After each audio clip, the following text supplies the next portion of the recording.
When people think about the future, they often picture something distant, like it's some abstract event waiting for them years down the road. But that's not how it works. The future doesn't arrive in one big moment.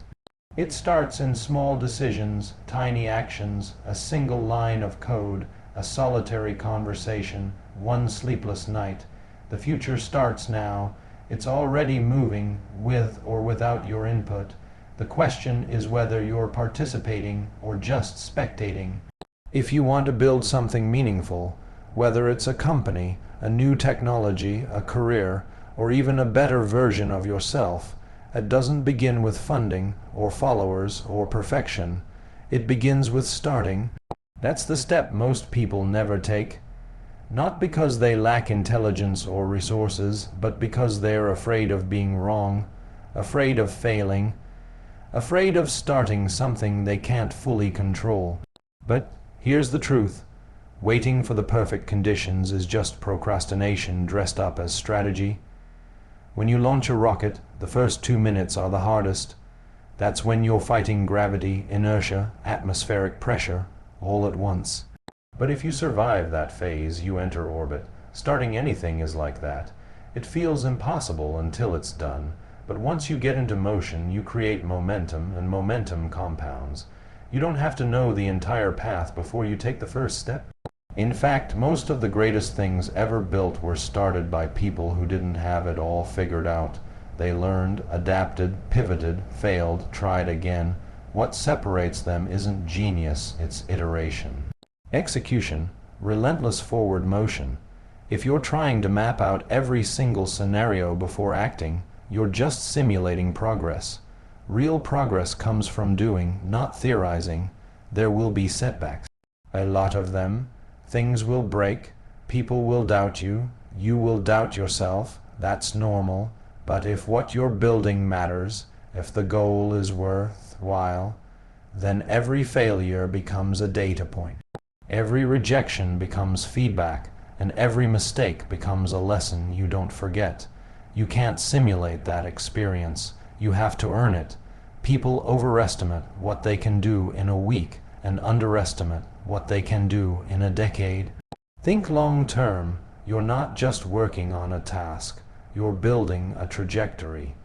Even if the beginning is slow or messy, what matters is that you're pointing in the right direction. And that starts today. Not next year, not when you're ready. Now, there's this tendency to think that someone else is going to solve it. Someone else will build it. Someone else will go first. But that's not how progress happens. If you want a better future on any scale, you have to be the one who initiates, the one who steps up even when it's uncertain, the one who takes ownership not because it's easy, but because no one else will. People always ask, what's the roadmap? And honestly, there usually isn't one. You create the roadmap by moving forward. It's like driving through fog at night. You can only see 100 feet ahead, but you can drive across the country that way. Just keep moving, course correct as needed. Don't wait for clarity, create it. The world doesn't need more spectators, it needs more builders, more doers. People who don't just comment on what's wrong, but get to work fixing it. People who understand that discomfort isn't a signal to stop, it's a sign you're expanding your limits. So if you have an idea, test it. If you have a vision, chase it. If you've been hesitating, move. Don't overthink it. Don't wait for permission. Don't waste another year optimizing your fear. The world changes because people start. Your future isn't written somewhere waiting for you. It's coded, constructed, iterated by you. And the version you get will be directly tied to what you choose to act on today. The tools are there. The information is there. You're already holding the keys. The future is built through action, not intention. You can have the most revolutionary idea in the world, but if you don't act on it, it's worthless. Ideas are cheap. Execution is what separates dreams from reality. There are countless people with the same vision, the same spark of creativity, but only a fraction will move beyond imagining to building. The gap between where you are and where you want to be is not filled with plans, wishes, or inspiration. It's filled with actions. tiny, daily, unglamorous actions that compound over time. People often confuse planning with progress. They spend weeks or months drawing up outlines, collecting resources, making schedules, trying to anticipate every obstacle. But real progress only begins the moment you do something. Until that point, you're just organizing theory. The world doesn't reward potential. It rewards results, and results only come from the people who are willing to take initiative when the outcome is uncertain. Action is the great equalizer. You don't have to be the smartest person in the room. You don't have to know everything before you begin. You just have to be willing to move. Action creates clarity. It reveals what works and what doesn't. It allows you to adjust your course, refine your approach, discover your blind spots. People often sit back waiting for perfect knowledge before they act, but that's not how reality functions. Most of the valuable learning happens after you start. The feedback loop begins the second you commit to motion. That motion might feel clumsy or misguided at first, but it's the only way forward. Books can't replace experience. Opinions can't replace iteration. Talking can't replace building. You don't need permission to start. There's this illusion that someone else, an investor, a mentor, a gatekeeper, needs to validate your idea before you act on it. But history shows the opposite. The most impactful innovations, businesses, and movements started without permission. They started with a small group, or even just one person, willing to move while others hesitated. They didn't wait for a green light. They built momentum with what they had. Inertia is the enemy of innovation. The longer you wait, the harder it gets to start. Momentum doesn't show up on its own. It has to be manufactured. And that means waking up and choosing to do something uncomfortable today that pushes the needle forward. Even if only by 1 inch. Most people know what they want to do, or at least what they don't want to keep doing. But they stall out in analysis. They get trapped in mental simulations, calculating every risk, imagining every failure, crafting perfect hypotheticals. But simulations don't change the world. Prototypes do. Cold emails do. Ugly drafts do. The early stages of anything are messy, chaotic, and uncertain. But you have to be willing to embrace that chaos if you want to make something real. People spend too much time curating the perfect beginning. They want to launch with polish, with applause, with certainty, but that's not how it works. Great beginnings are often quiet. They're awkward. They're overlooked. But they exist because someone decided to act instead of waiting. Taking action doesn't mean doing something reckless. It means doing something deliberate, even if it's small. One message, one sketch, one prototype, one line of code, one pitch. These are the bricks that build the future. They may look insignificant at first, but they are foundational. Every breakthrough was once just a decision to begin. You don't see the skyscraper in the first shovel of dirt, but that's where it starts. The discipline to act consistently, to show up even when it's boring or difficult, is what ultimately produces results. Talent is helpful, sure, but action is the multiplier. Consistent action beats inconsistent genius every time. If you act long enough and learn fast enough, you eventually outrun people who are more talented, but more passive intentions don't scale. Everyone has goals, everyone has dreams, but only those who act on them repeatedly, despite resistance, make progress. Motivation fades, excitement fades, even inspiration fades. What's left is discipline, process, systems. You don't need to feel like acting in order to act. You just need to start, one foot in front of the other. There's a myth that progress requires motivation, but in reality, motivation often shows up after you've already started. Once your brain sees that you're serious, it starts to cooperate.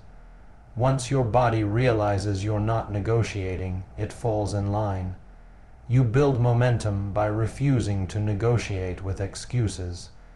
You build momentum by acting when it's inconvenient. Action teaches your brain that the goal matters more than the discomfort. People don't fail because they don't know what to do. They fail because they don't do what they know. They consume content, attend seminars, read biographies, bookmark ideas, talk about improvement, but then they return to habits that bring no change. Knowledge is only power when it's applied. The application is the filter. It separates the talkers from the doers. It distinguishes those who aspire from those who actually evolve.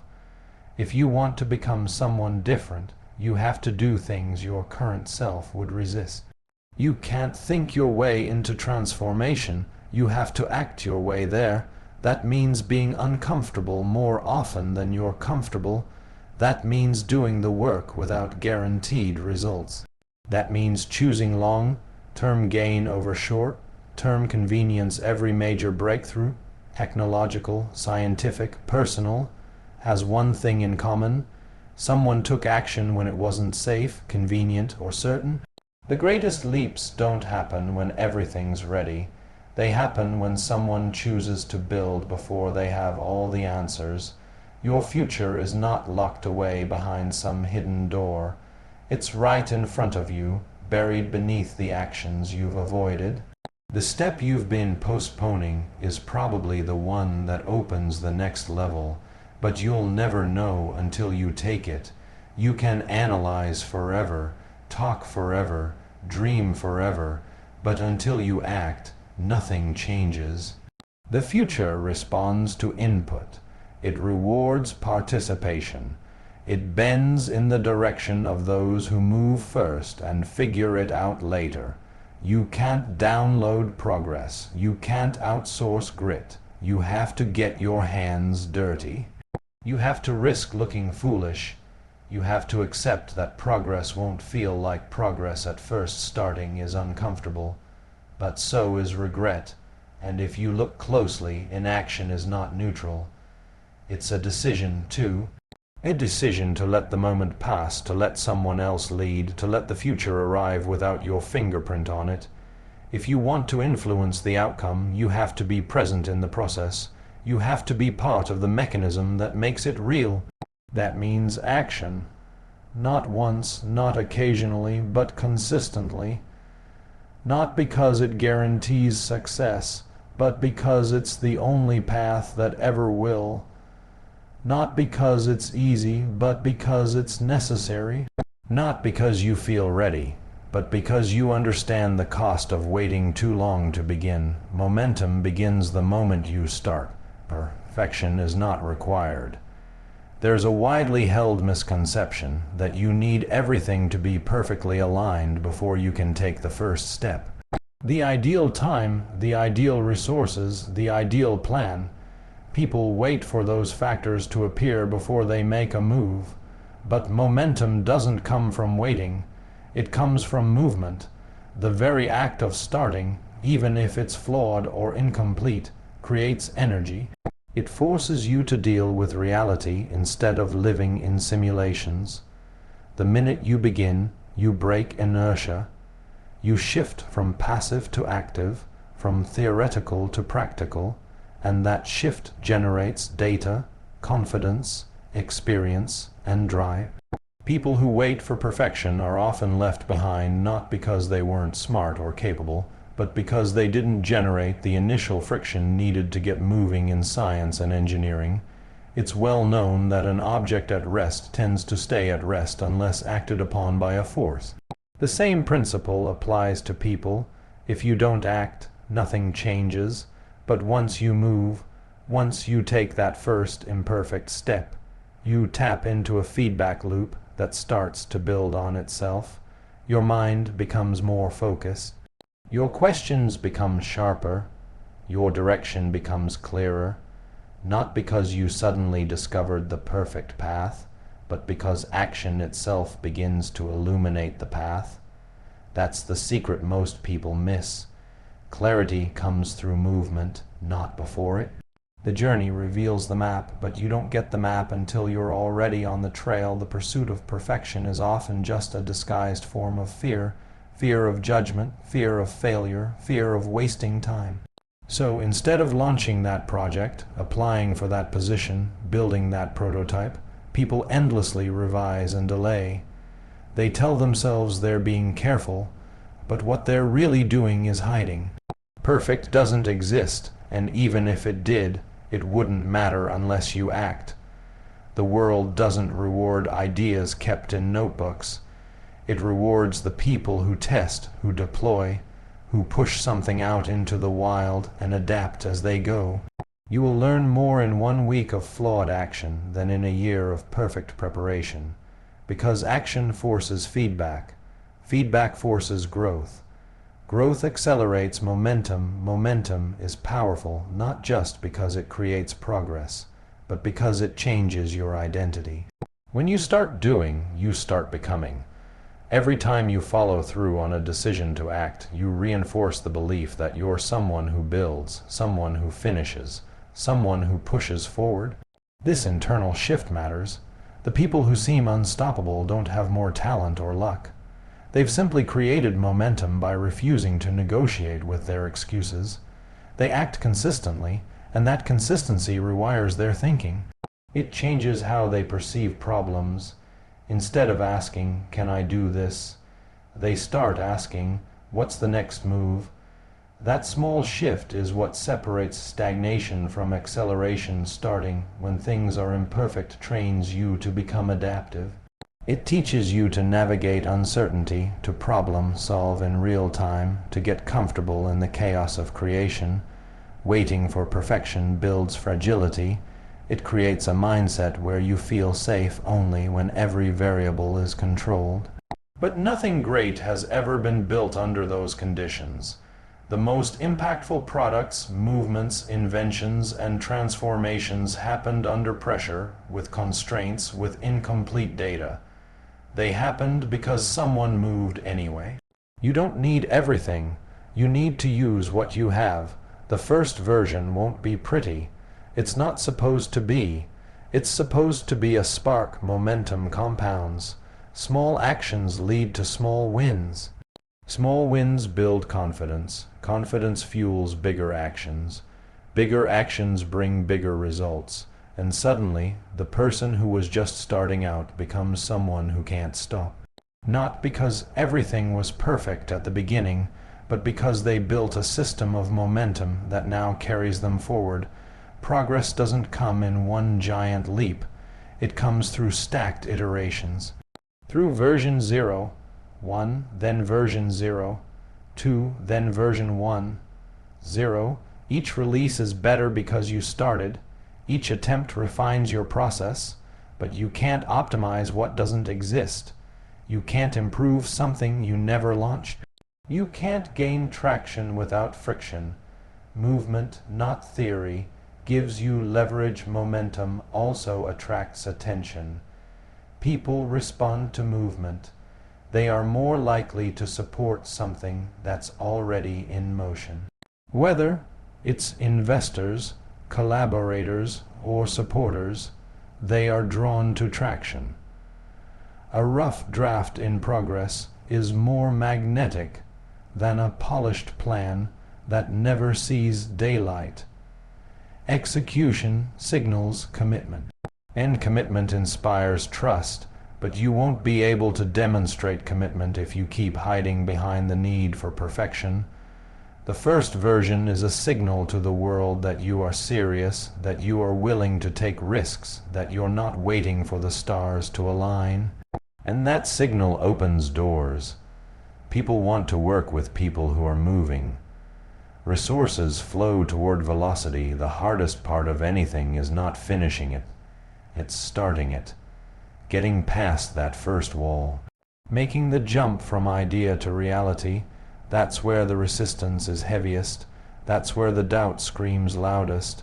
That's where the temptation to wait feels strongest. But that's also the point of maximum potential. Because the moment you start, even badly, you prove to yourself that progress is possible. You silence the part of your brain that says you can't. You break the psychological barrier between you and momentum. And once that wall is down, everything changes. It doesn't mean it gets easier, but it becomes real. It becomes yours. You don't need a flawless strategy. You need a starting point. You don't need certainty. You need courage. You don't need applause. You need repetition. One action leads to another, and each time you follow through, you become more resilient, more focused, more effective. That is how momentum works. It's not loud at first. It's not obvious. It builds silently through routine, through effort, through showing up when no one's watching. Eventually, it becomes unstoppable. Not because you planned perfectly, but because you refuse to stay still. Every major breakthrough starts with motion. A rough prototype, a first meeting, a short test, a public launch, these are not the final form. They are the ignition sequence. They set off a chain reaction. They create gravity. They turn dreams into projects and projects into systems and systems into outcomes. But none of that is available until you move. That's the threshold most people never cross. They overthink, they hesitate, they try to reverse. Engineer success without building failure into the model. But failure is part of the fuel. Feedback is part of the process. Action makes both possible. Perfection, on the other hand, makes neither. It's not that action guarantees success. It doesn't. But it guarantees progress. And progress increases your chances of success far more than thinking ever will. You can't plan your way into momentum. You have to act your way into it. You have to be willing to look foolish, to get it wrong, to adapt on the fly. But in doing so, you gain something invaluable, motion, and motion beats mastery when mastery is still stuck in the draft folder. You are not waiting on perfection. You are postponing motion, and the longer you do that, the harder it gets to start. But momentum doesn't care about your excuses. It only responds to effort. The moment you move, it moves with you. Failure is feedback. Iteration is the path. Too many people see failure as a dead end, as a signal to stop, as a confirmation that they weren't good enough or that their idea wasn't worth pursuing. But that mindset is fundamentally flawed. Failure is not the enemy of progress. It's the raw material of progress. It's the data that teaches you where your assumptions were wrong. It's the stress test that shows you what doesn't work. It's the friction that sharpens your thinking, your skills, your strategy. The people who grow, the people who build, the people who actually move the needle in any field are not the ones who avoid failure, but the ones who build systems that can absorb it, learn from it, and keep going. Iteration is how real progress is made. You don't land on the perfect solution the first time. You test, you build, you break, you rebuild, you adjust. The cycle never ends because every new layer of growth brings new challenges, new complexities, and new blind spots. Every product, process, or personal evolution worth building is the result of hundreds or thousands of iterations. That's why you can't wait for perfection before you start. You won't even know what perfection looks like until you've gone through failure after failure. You discover the right path by walking the wrong ones. You understand your limits by reaching them and pushing a little further each time. The process of iteration is uncomfortable, especially if you're someone who's been trained to equate mistakes with incompetence. But in high-performance environments, whether that's engineering, startups, sports, or personal development, mistakes are fuel. Each misstep is a lesson. Each shortcoming is a signal. The quicker you gather that information, the faster you can evolve. That's why speed matters.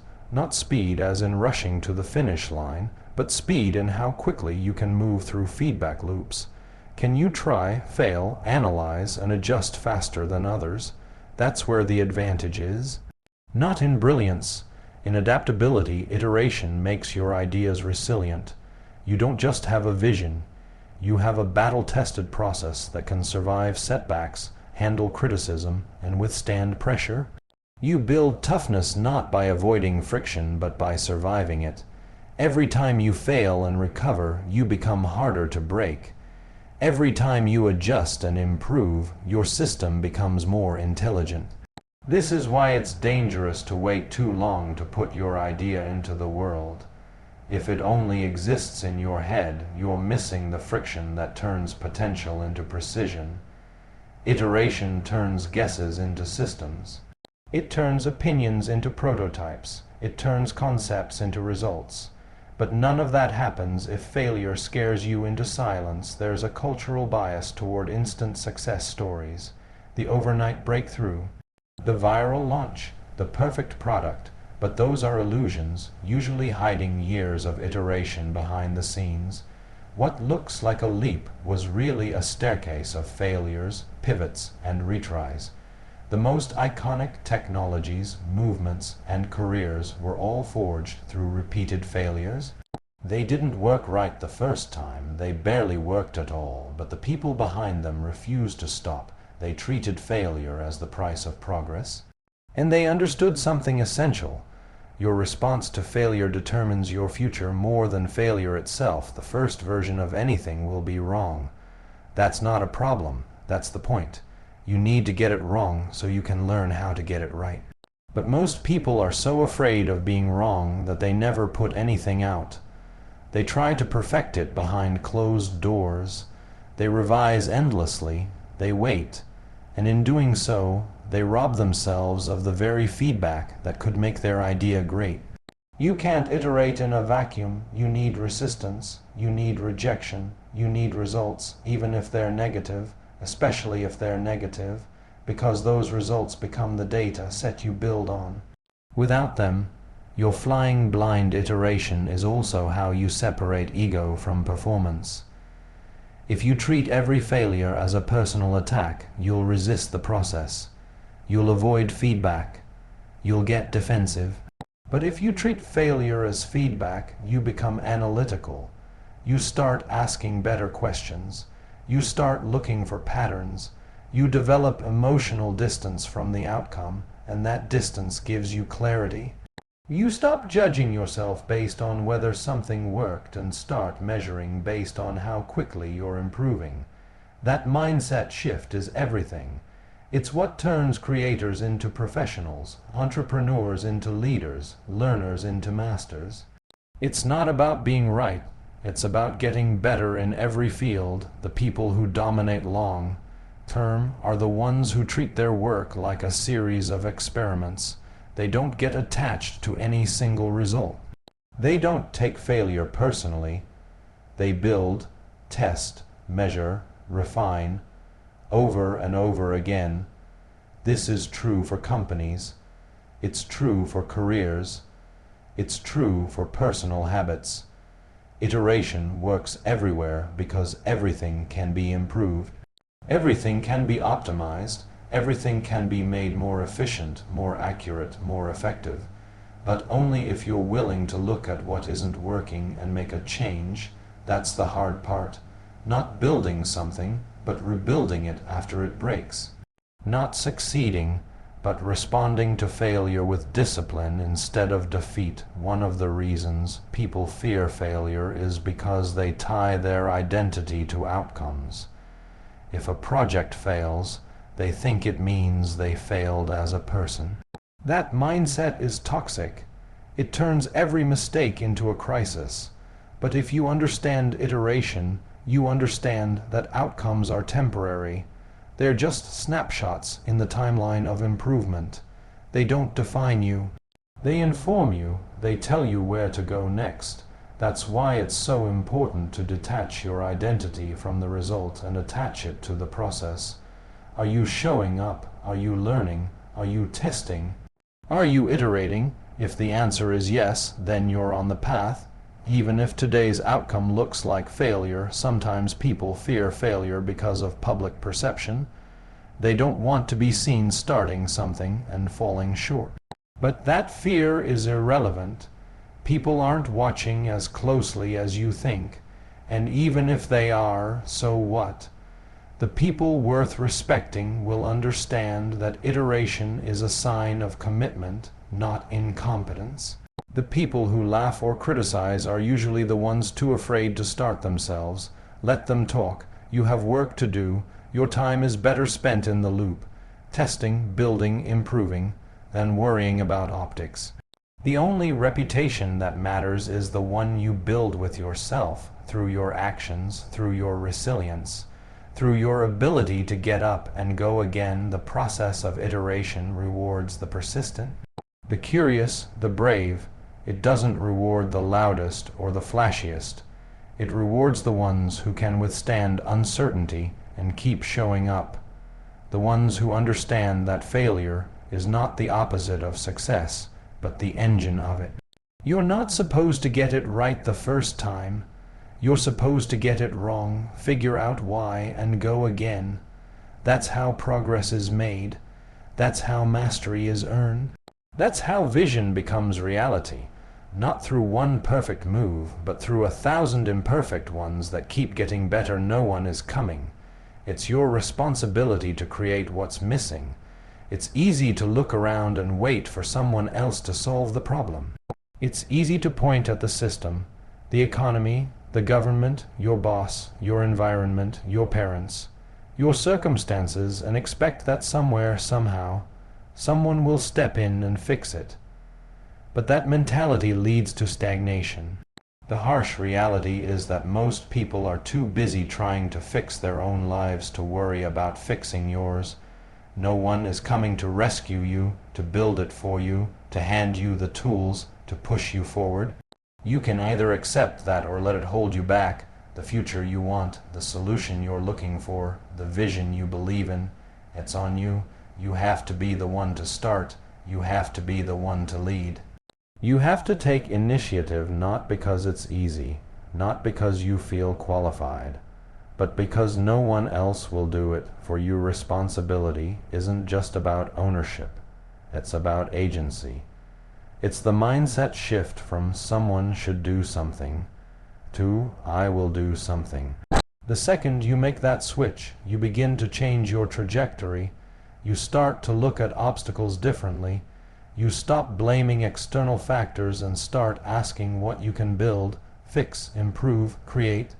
That shift is everything, because waiting is easy, complaining is easy, watching others build while you hesitate is easy, but none of those things produce change. Taking responsibility puts the pressure on you, yes, but it also gives you power. It puts the control back in your hands. You don't have to wait for approval. You don't need to be discovered. You don't need permission. You need to move many people live as if they're expecting a blueprint to arrive. As if one day they'll wake up with all the answers, a step-by-step guide, a clearly lit path. But real life doesn't work like that.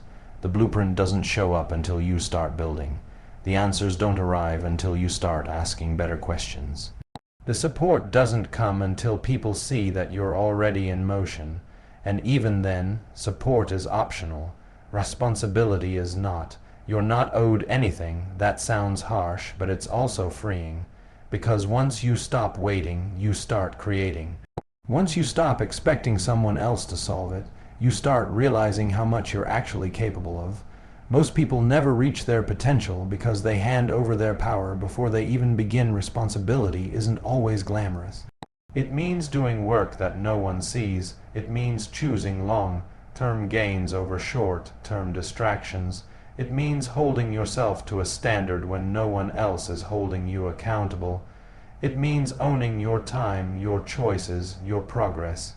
That doesn't mean you won't get help along the way, but help only becomes useful when you've already committed to solving the problem yourself.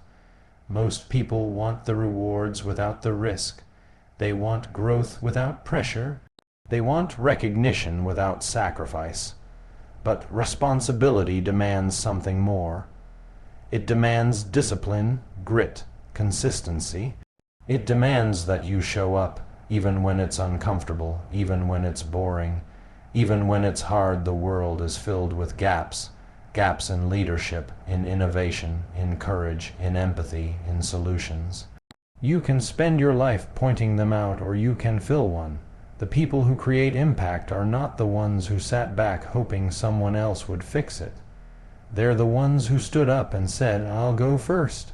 They're the ones who stepped into the void, who acted without guarantees, who created value where none existed. If something feels missing, whether it's in your industry, your community, or your life, that may not be a sign that the system is broken. It may be a signal that you're the one meant to build it. You don't need to wait for an invitation.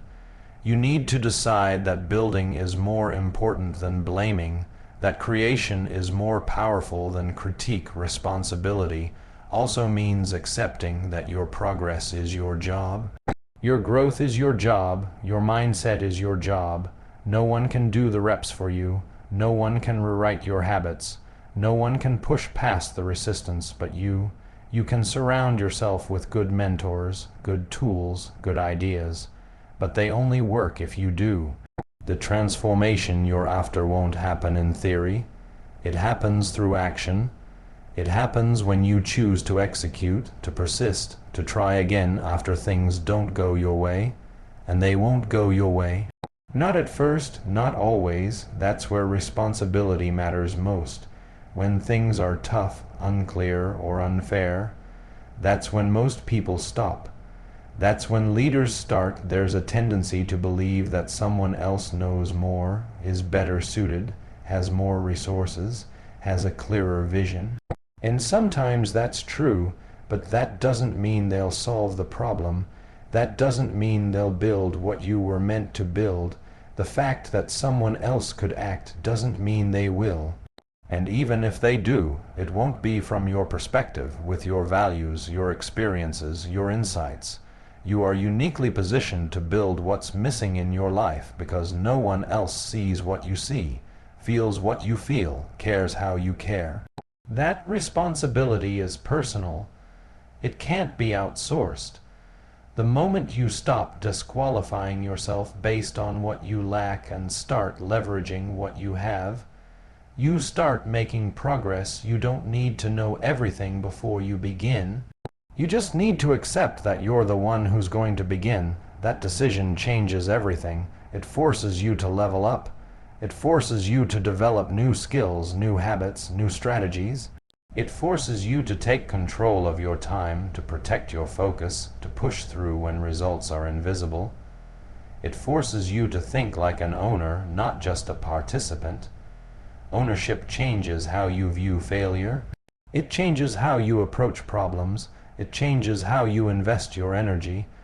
When it's your responsibility, you stop looking for someone to blame and start looking for a way forward. Waiting feels safe. But it comes with a cost. The longer you wait, the more you build a habit of passivity, and habits compound. If you wait for someone else long enough, eventually you forget that you ever had the power to begin with. You start believing the story that you're not ready, not qualified, not chosen. But no one has to choose you. You can choose yourself. That doesn't mean it will be easy. It means it will be yours, your mission. Your challenge, your breakthrough, everything you want to create, everything you want to fix or improve or elevate starts with that decision. To stop waiting, to take ownership, to build instead of wish, to do the work instead of hoping someone else will. This mindset doesn't come naturally to most people. It has to be developed. It has to be trained. It has to be reinforced through daily action.